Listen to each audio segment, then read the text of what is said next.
When you push your body through a tough workout, whether it's a long-distance run, a sweaty HIIT session, or back-to-back games, your muscles burn through their energy stores. One of the most important of these energy sources is muscle glycogen, a form of carbohydrate stored in the muscles. Restoring it efficiently is key to bouncing back quickly and performing well in your next workout. So what's the best way to refuel? Science points to a strategic combination of carbohydrates and protein. What happens during exercise? As you exercise, especially at moderate to high intensity, your muscles rely more on stored carbohydrates, glycogen, than fat. When those stores run low, fatigue kicks in, and performance drops. That's why restoring glycogen after exercise is crucial, especially if you're training or competing again soon. How much carbohydrate do you need? Studies suggest 1.2 grams of carbohydrate per kilogram of body weight per hour during recovery is ideal. More than that doesn't seem to give extra benefit, and less than 0.8 grams of carbohydrate per kilogram of body weight per hour may not be enough to fully restore glycogen stores before your next session. Should you add protein? Protein helps, especially when your carb intake is on the lower side.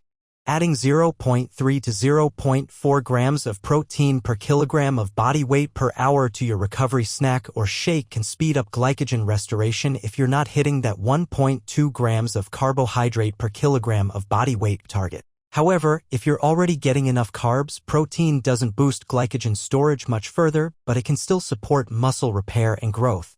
What kind of carbs work best? High glycemic, fast-digesting carbs like glucose or sucrose tend to replenish glycogen more quickly than slow-digesting ones. Mixing glucose and fructose like you'd find in fruit or sports drinks can also help, especially when large carb doses are needed since they use different absorption pathways. Does carbohydrate timing after exercise matter? Another study looked at how delaying carbohydrate intake post-exercise affects next-day performance in trained male athletes. Participants completed 8 intervals at 85% peak power output, followed by a 30-minute time trial. The athletes were divided into 2 groups.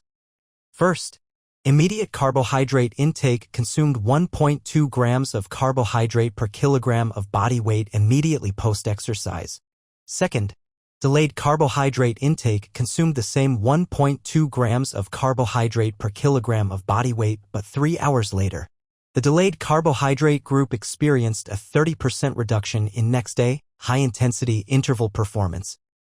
And despite similar muscle glycogen levels, they completed 5 fewer intervals and reported higher perceived exertion, indicating impaired recovery. Glycogen starts to rebuild as soon as you finish exercising, with the fastest recovery happening in the first 4 to 6 hours. This happens in 2 phases. First, rapid phase, first 30 to 60 minutes your body soaks up glucose like a sponge, independent of insulin. This is prime time to eat. Second, slower phase, up to 24 hours glucose uptake slows and becomes insulin dependent. It means timing matters. Eating right after exercise maximizes this glycogen sponge effect. Frequent feedings, every 15 to 30 minutes, during recovery may work better than eating every couple of hours, especially in short recovery windows. And whether you consume your carbs as solids or liquids doesn't matter much. Just get them in. What about performance? When it comes to your next workout, the more glycogen you've restored, the better your endurance, particularly if your recovery time is under 6 hours. Some research even suggests that adding protein can improve performance beyond what carbs alone offer, possibly by stabilizing blood sugar and reducing muscle breakdown. Key takeaways for fast recovery: eat as soon as possible after exercise, especially within 30 to 60 minutes. Target 1.2 grams of carbohydrate per kilogram of body weight per hour during short-term recovery. Add 0.3 to 0.4 grams of protein per kilogram of body weight per hour if you're eating fewer carbs. Choose high glycemic or mixed carbs, glucose plus fructose, for faster absorption. Eat every 15 to 30 minutes in short recovery windows if possible. Whether you're a competitive athlete or a dedicated weekend warrior, optimizing your recovery nutrition can help you train harder, recover faster, and reduce your risk of injury. It's not just about calories, it's about timing, type, and balance. Fuel smart. Recover strong.